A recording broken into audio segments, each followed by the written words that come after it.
வணக்கம். இன்னைக்கான காணொலியில் நம்ம எதை பற்றி பார்க்க போகிறோம் அப்படின்னா, சமீபத்தில் ஈரானில் இருக்கக்கூடிய தலைமை ஒரு அறிவிப்பு ஒன்று கொடுக்குறாங்க. இஸ்ரேலுக்கு எதிராக நாங்கள் தாக்குதல் பண்ண தயாராக இருக்கோம் அப்படின்னு. என்னைக்கு இந்த தாக்குதல் நடக்க போகுது அப்படின்னு மிடில் ஈஸ்டில் இருக்கக்கூடியவங்க எல்லாருமே கணிச்சிக்கிட்டு இருக்கிறப்ப, இன்னொரு பக்கம் இஸ்ரேல் என்ன சொல்கிறாங்க அப்படின்னா, உங்கள் நாட்டுக்குள்ளேயே இறங்கி தாக்குன எங்களுக்கு நீங்கள் பதில் தாக்குதல் பண்ணீங்க அப்படின்னா மறுபடியும் கடுமையாக தாக்குதல் பண்ணுறதுக்கு ரொம்ப நேரம் ஆகாது அப்படின்னு நெதன்யாகு ஒரு சவால் விடுறாரு. ஸோ இன்றைக்கான காணொலியில் நம்ம தெளிவாக பார்க்க போகிறது என்ன அப்படின்னா, இரண்டு பேருமே அவங்கவுங்களோட நாடுகளுக்கு எதிராக தாக்குதல்களை நடத்த முடியும், இராணுவ கேப்பபிலிட்டி இருக்குன்றத காமிச்சிட்டாங்க. அப்படி இருந்தும் இவங்க ரெண்டு பேரும் மீண்டும் மீண்டும் தாக்குதல் நடத்திக்கிறதுக்கான காரணம் என்ன, அண்ட் இந்த இடத்துல ஈரான் கிட்ட இல்லாத ஒரு விஷயம் அண்ட் இஸ்ரேல் கிட்ட இல்லாத ஒரு விஷயம் அப்படின்னு ரெண்டு இருக்குது. அதையும் தான் தெளிவாக பார்க்க போகிறோம். நான் உங்கள் ஆகாஷ், தமிழ் பொக்கிஷம் வழங்கும் டிபி டிஃபென்ஸ். முதல் விஷயம், நம்ம இஸ்ரேல் கிட்ட இருந்தே ஆரம்பிச்சிடலாம். இஸ்ரேல் அந்த நாட்டை தற்காத்து கொள்றதுக்கு வான் பாதுகாப்பு அமைப்புகளை தான் பயன்படுத்திக்கிட்டு இருக்காங்க. இந்த வான் பாதுகாப்பு அமைப்புகள் ஒரு மல்டிபிள் ஏரியல் த்ரெட்டை டிடெக்ட் பண்ணி இன்டர்செப்ட் பண்ணக்கூடிய கேப்பபிலிட்டி இருக்கிறது. ஃபார் எக்ஸாம்பிள் சொல்லணும் அப்படின்னா, ட்ரோன்களுக்கு அப்புறம் ராக்கெட்ஸுக்கு தனியாக அயன் டோம் வச்சுருக்காங்க. பாலிஸ்டிக் ஏவுகணைகளை இன்டர்செப்ட் பண்ணுறதுக்கு ஏரோ 3 வச்சுருக்காங்க. அண்ட் இது போக Patriot missile defence system, fighter ஜெட்ஸ், இந்த மாதிரி சின்ன சின்ன விஷயங்களை தாக்குறதுக்கு அதுக்கு தனியாக ஏர் டிஃபென்ஸ் சிஸ்டம்னு சொல்லி அவங்களோட மிலிட்டரி டார்கெட், அவங்களோட சிவிலியன் டார்கெட் அண்ட் அவங்களோட கண்ட்ரி ஆன் த ஹோல் அப்படின்னு டிஃபெண்ட் பண்ணுறதுக்கு மல்டிபிள் லேயரில் ஏர் டிஃபென்ஸ் சிஸ்டம் வச்சுருக்காங்க.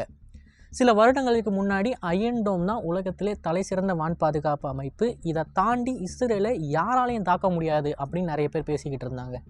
ஆனால் இது எல்லாத்தையுமே தவிடுபடி ஆக்குனாங்க பாலஸ்தீனில் ஹமாஸ் நடத்தின அந்த தாக்குதல் மூலமாக, கூடுதலாக ஈரான் நடத்தின பாலிஸ்டிக் ஏவுகணைகள் மூலமாக. ரெண்டுமே எதை உணர்த்துச்சு அப்படின்னா, இஸ்ரேலோட வான் பாதுகாப்பு அமைப்பு அப்படின்றது அதை எல்லா நேரத்துலையும் காப்பாற்றாது, அதையும் தாண்டி இந்த நாடுகளால் இஸ்ரேலை தாக்க முடியும் அப்படின்றத உலகத்துக்கே நிரூபித்து காமிச்சிச்சு. இன்ஃபேக்ட் சமீபத்தில் தான் ஈரானோட சுப்ரீம் லீடர் ஒரு ஸ்பீச் ஒன்று கொடுத்துருப்பாரு. அந்த ஸ்பீச்சில் நீங்கள் போட்ட ஷீல்டே எங்களால் தகர்க்க முடியும் அப்படின்றத உலகத்துக்கு வெளிப்படையாக காட்டணும் அப்படின்னு அவங்க சொல்லியிருப்பாங்க. ஸோ கிளியர்லி இஸ்ரேல் என்ன தான் இத்தனை லேயராக வான் பாதுகாப்பு அமைப்பு வச்சுருந்தாலும் அது எல்லாத்தையும் மீறி ஈரானால் தாக்க முடிஞ்சிச்சு. இது இப்போ வரைக்கும் இஸ்ரேல் கிட்ட இருக்கக்கூடிய ஒரு முக்கியமான நெகட்டிவ் பாயிண்ட். சரி, இப்போது ஈரான் சைடு வந்தோம் அப்படின்னா அவங்கக்கிட்டே சில பிரச்சனைகள் இருக்குது. அதை பற்றி டிஸ்கஸ் பண்ணுறதுக்கு முன்னாடி அமெரிக்காவோட இன்வால்மெண்ட்டை நம்ம இங்கே கவனமாக பார்த்தாகணும். இரண்டு நாடுகளுக்குமே எக்ஸ்டர்னலாக இன்வால்மெண்ட் அப்படின்றது இருக்குது. அமெரிக்கா ஒரு பக்கம் இஸ்ரேலை சப்போர்ட் பண்ணுறாங்க, ரஷ்யா ஒரு பக்கம் ஈரானை சப்போர்ட் பண்ணுறாங்க. ஆனால் ரெண்டு பேரோட இன்வால்மெண்ட் அப்படின்றது வேறு வேறு மாதிரி இருக்குது. அமெரிக்கா நேரடியாக ஆயுதங்களை கொடுக்குறாங்க, அவங்களுக்கு தேவையான பாம்ஸை கொடுக்குறாங்க, அவங்களுக்கு தேவையான ஆசட்டை அவங்க கொடுக்குறாங்க. ஐ மீன் பாம்ஸ், ஃபைட்டர் ஜெட்டை தாண்டி இஸ்ரேல் ஒரு தாக்குதலை பண்ணுறாங்க அப்படின்னா அந்த தாக்குதலை அவங்க பண்ணுறதுக்கு முன்னாடி அவங்களுக்கு தேவைப்படக்கூடிய ரிகானன்சன்ஸ், அதாவது மிட்யார் ரீஃபீலிங்கு தேவையான டேங்கர் ஏர்க்ராஃப்ட்டு, அப்புறம் ஏதாவது ஒரு ஏவுகணை அவங்களுக்கு எதிராக ஏவப்பட்டுச்சு அப்படின்னா அதை முன்கூட்டியே டிடெக்ட் பண்ணக்கூடிய ஏவேக்ஸ் ஆசட்டு, அது மட்டும் இல்லாமல் ஈரானை சுற்றி இருக்கக்கூடிய அமெரிக்கன் மிலிட்டரி பேஸ்லேருந்து கிடைக்கக்கூடிய இன்டெலிஜென்ஸ் அப்படின்னு சொல்லி அமெரிக்காவோட இன்வால்மெண்ட் அப்படின்றது ரொம்ப அதிகமாக இருக்குது இஸ்ரேலுக்கு. ஆனால் அதே இது நீங்கள் ஈரான் பக்கம் வந்தீங்க அப்படின்னா ரஷ்யாவோட இன்வால்மெண்ட்டுன்றது ரெக்கானசன்ஸ்லேயோ இல்லை ஈரானுக்கு உடனடியாக ஃபைட்டர் ஜெட்ஸையோ இல்லை முக்கியமான சில பாம்ஸையோ கொடுக்குற நிலைமையில் ரஷ்யா கிடையாது. ஏன்னா ரஷ்யா அங்கே உக்ரைன் கூட சண்டை போட்டுக்கிட்டு இருக்காங்க. ரஷ்யாவால் பண்ண முடிஞ்சதெல்லாம் என்ன அப்படின்னு பார்த்தீங்கன்னா, ஈரானுக்கு ஒரு வாய்ஸை கொடுக்கறது. ஏன்னா யுனைடெட் நேஷனில் பெர்மனன்ட் சீட்டில் ரஷ்யா இருக்காங்க. ஸோ அவங்க நினச்சாங்க அப்படின்னா ஈரானுக்கு எதிரான கருத்துக்களை பிளாக் பண்ண முடியும். ஸோ அந்த சைட்லேருந்து ஈரானுக்கான உதவி, கூடுதலாக டெக்னாலஜி, ஈரான் அவங்களோட ட்ரோன் தொழில்நுட்பத்தை ரஷ்யாவுக்கு கொடுக்குறதன் மூலமாக ரஷ்யா அவங்களோட பாலிஸ்டிக் ஏவுகணைகள் தொழில்நுட்பத்தை ஈரானுக்கு கொடுக்குறாங்க. ஸோ இப்படி டெக்னாலஜி ட்ரான்ஸ்ஃபரும் மாரல் சப்போர்ட்டும் அண்ட் இன்டர்நேஷ்னல் லெவலில் இருக்கிற ஆர்கனைசேஷன்லையும் ஈரானுக்கு தேவையான சப்போர்ட்டையும் ரஷ்யா கொடுத்துக்கிட்டு இருக்காங்க. இதை தாண்டி இப்போ ஒரு போர் நாளைக்கு நடக்குது அப்படின்னா அந்த போரில் ஈரானுக்கு நேரடியாக ரஷ்யாவோட ஆசட்ஸை எதையுமே கொடுக்க முடியாது. ஏன்னா அவங்கக்கிட்ட ஏற்கனவே ஆசட்ஸ் இல்லை. போரில் உக்ரைனில் அவங்க பயன்படுத்திகிட்டு இருக்க ஆசட்ஸை அப்படியே இங்கே ஈரானுக்கு கொண்டு வர முடியாது. ஃபைட்டர் ஜெட்டையே அவங்க மேனுஃபேக்சர் பண்ணி கொடுக்க முடியாது. அன்லைக் யூஎஸ்ஏ ஃபைட்டர் ஜெட்டை அவங்களுக்கு கொடுக்க முடியும், பாம்ஸை கொடுக்க முடியும், ரேடார்ஸை கொடுக்க முடியும், பேட்ரியட் ஏர் டிஃபென்ஸ் சிஸ்டமை கொடுக்க முடியும். இது எல்லாத்துக்கும் மேலே அவங்களே அவங்களோட ஃபைட்டர் ஜெட்டை கொண்டு வந்து இஸ்ரேலுக்காண்டி சண்டையும் போட முடியும். பட் இது எதுவுமே ரஷ்யாவால் பண்ண முடியாது. இது ஒரு மெயினான நெகட்டிவ் பாயிண்ட். இதை தாண்டி இன்னொரு பாயிண்ட் என்ன அப்படின்னு பார்த்தீங்கன்னா, ஈரான் நடத்தக்கூடிய பாலிஸ்டிக் ஏவுகணைகள் தாக்குதல். ஒவ்வொரு தடவை ஈரான் தாக்குதல் நடத்துறதுக்கு சுமாராக 150லேருந்து 250 பாலிஸ்டிக் ஏவுகணைகள் பயன்படுத்துகிறாங்க. 300லேருந்து 150 ட்ரோனையும் பயன்படுத்துகிறாங்க. இவ்வளோ தூரம் அவங்க ஒவ்வொரு தாக்குதலுக்கும் பயன்படுத்துகிறப்ப இதை எத்தனை நாளைக்கு அவங்களால கண்டினியூ பண்ண முடியும் அப்படின்றது ஒரு மிகப்பெரிய கேள்விக்குறியாக இருக்குது. ஏன்னா எப்படி பார்த்தாலும் ஒரு கண்ட்ரியோட மேனுஃபேக்சரிங் அப்படின்றது அந்த கண்ட்ரியோட ஜியோகிராஃபியை பொறுத்தும் அந்த கண்ட்ரியில் இருக்கக்கூடிய நேச்சுரல் ரீசோர்ஸை பொறுத்தும் தான் இருக்குது. ஈரான் ஒரு ஆயில் ரிச் கண்ட்ரி தான், நான் ஒத்துக்கிறேன். ஆனால் ஈரானில் பாலிஸ்டிக் ஏவுகணைகள் தயாரிக்கக்கூடிய அந்த components, micro chips, micro processors தயாரிக்கக்கூடிய இண்டஸ்ட்ரீஸ் எதுவுமே கிடையாது. இது எல்லாத்தையுமே சாங்ஷன்ஸை மீறி சில மேற்கு நாடுகளோட தொழில்நுட்பத்தை இம்போர்ட் பண்ணி தான் பண்ணுறாங்க. எப்படி ரஷ்யா பண்ணுறாங்களோ அதே மாதிரி தான் இவங்களும் பண்ணுறாங்க. ஸோ இதை எத்தனை நாளைக்கு அவங்களால பண்ண முடியும்? அவங்களோட மேனுஃபேக்சரிங் கேப்பபிலிட்டியை, அதாவது ஒரு இண்டஸ்ட்ரியை ஒரு பசியில் இருக்கக்கூடிய ஒரு மனுஷனாக நீங்கள் இமேஜின் பண்ணிக்கோங்க. ஈரானோட பாலிஸ்டிக் ஏவுகணைகள் இண்டஸ்ட்ரியை, அந்த மனுஷனுக்கு நீங்கள் எவ்வளோ சாப்பாடு கொடுத்தாலும் அவன் சாப்பிட்ருவான். ஆனால் நீங்கள் அந்த சாப்பாடை சமைக்கணும் இல்லையா? ஸோ அந்த இண்டஸ்ட்ரிக்கு தேவையான காம்பனண்ட்டு உள்ளே வரல அப்படின்றப்ப அந்த இண்டஸ்ட்ரியால் மேனுஃபேக்சர் பண்ண முடியாது. இதை நம்ம சிம்பிளாக பாட்டில் நெக்குன்ற டேர்மில் சொல்லுவோம். ஸோ இந்த பாட்டில் நெக்கை பூர்த்தி பண்ணுறதுக்கு அவங்களுக்கு எந்த வழியும் கிடையாது.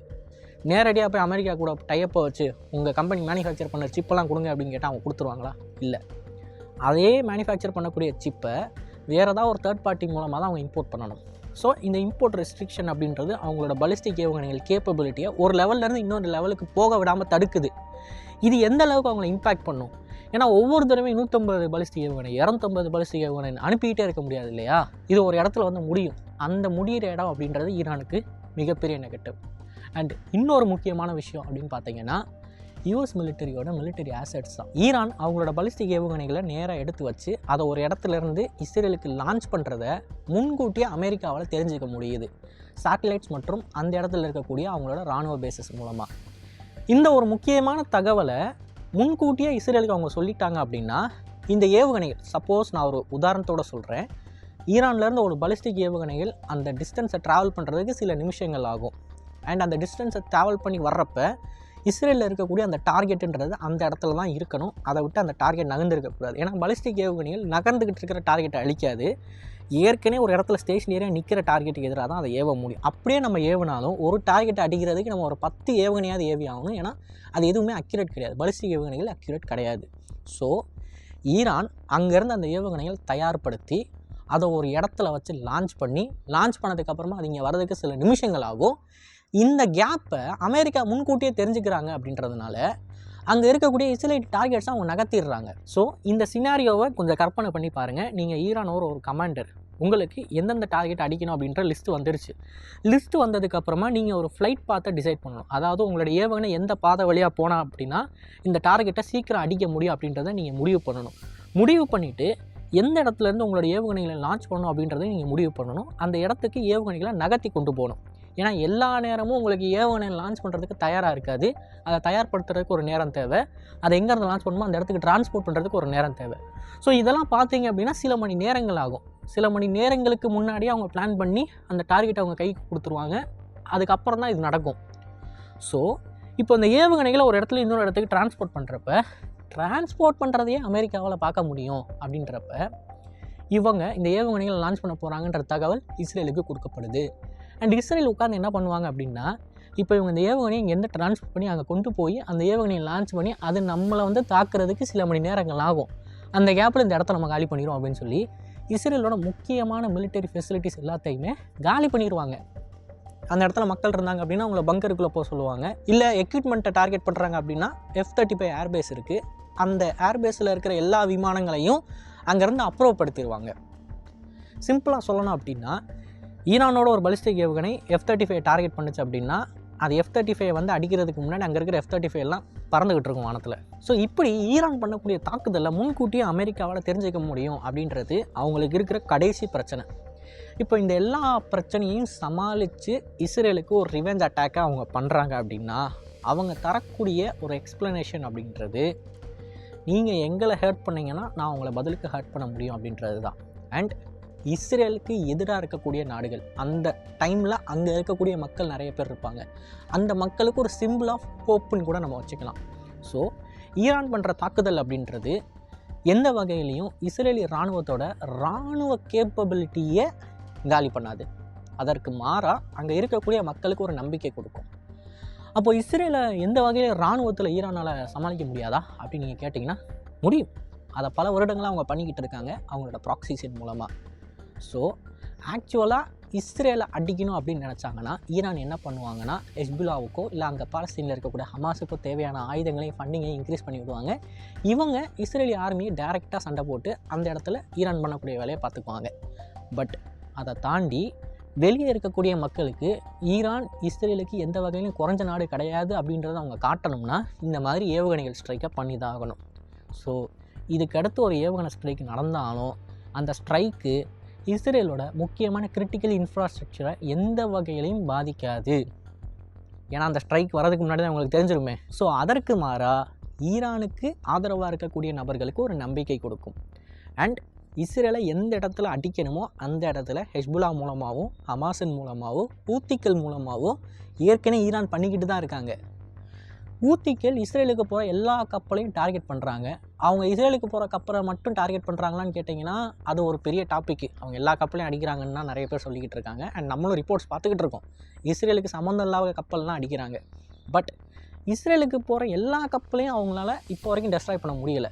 இன்னும் கப்பல்கள் இஸ்ரேலுக்கு போயிட்டு தான் இருக்குது. ஆனால் அவங்க பண்ணக்கூடிய இந்த டேமேஜஸ்ன்றது அந்த இடத்துல இன்சூரன்ஸ் காஸ்ட்டை அதிகப்படுத்தி இஸ்ரேலுக்கு வரக்கூடிய அந்த கமர்ஷியல் லெவலில் கம்மி பண்ணியிருக்கு. இதுவே ஒரு பெரிய அடி தான். சிம்பிளாக ஒரு ஏவுகணையை ஏவிட்டாங்கன்னா அங்கே இன்சூரன்ஸ் விலை ஏறிடும். இங்கிட்ட எந்த கமர்ஷியல் கப்பலும் போகாது. இஸ்ரேலுக்குள்ளே ஏதாவது ஒரு கமோடிட்டி போகணும் அப்படின்னா அதோட ப்ரைஸ் எகிரிடும். அது இன்டர்ன் யார் தலையில் விழுவும் அப்படின்னா அவங்க நாட்டு சிட்டிசன் தலையில் தான் விழுவும். ஸோ அவங்க பண்ணுற பாதிப்புன்றது வேற ஒரு இடத்துல ரிஃப்ளெக்ட் ஆகுது. அந்த இடத்துல ஆக்சுவல் பேட்டில் ஃபீல்டில் ரிஃப்ளெக்ட் ஆகலை.